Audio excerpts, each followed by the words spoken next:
Yesterday morning, the shaking of a distant volcano's magma chamber caused by the sixth largest earthquake to strike in modern times finally caused the Krasheninnikov volcano to erupt anew.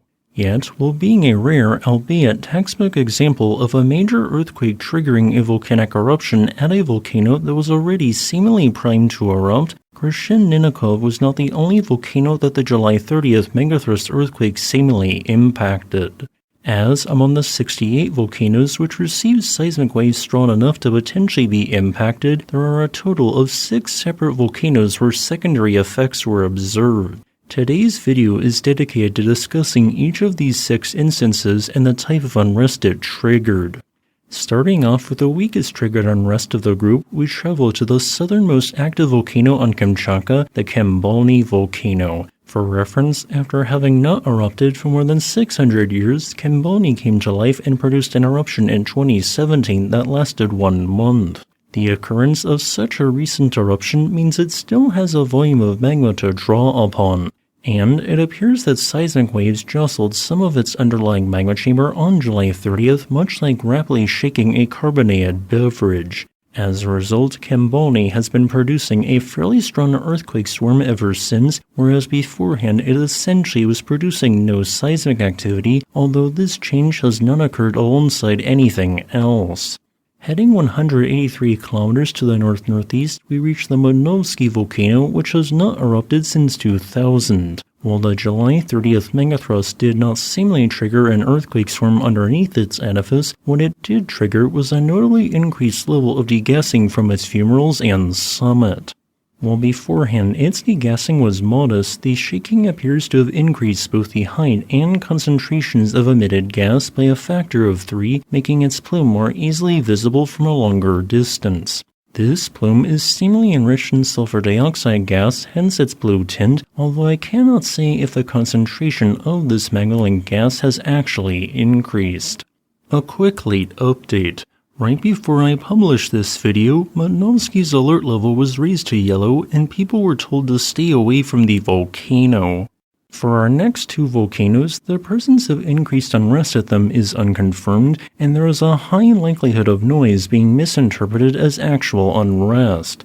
In other words, these 2 volcanoes might not actually be experiencing any unusual activity. I'd say the odds of what I am about to say not being purely noise is only 15%. With that out of the way, there is potentially a new episode of magmatic uplift at both the Vilyuchinsky volcano, which has not erupted in 10,000 years, and the Opala volcano, which last erupted in 1776. The apparent uplift trend, possibly caused by rising magma, has totaled 1 centimeter at Vilyuchinsky since July 30th and 2 centimeters at Opala. If these signals end up being confirmed, further monitoring will be needed at each volcano to see if molten rock really is rising there and displacing overlying ground.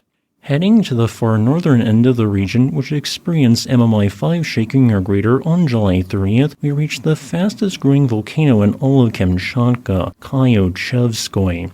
This complex has grown from nothing to an altitude of 4,755 meters or 15,600 feet in only 7,000 years.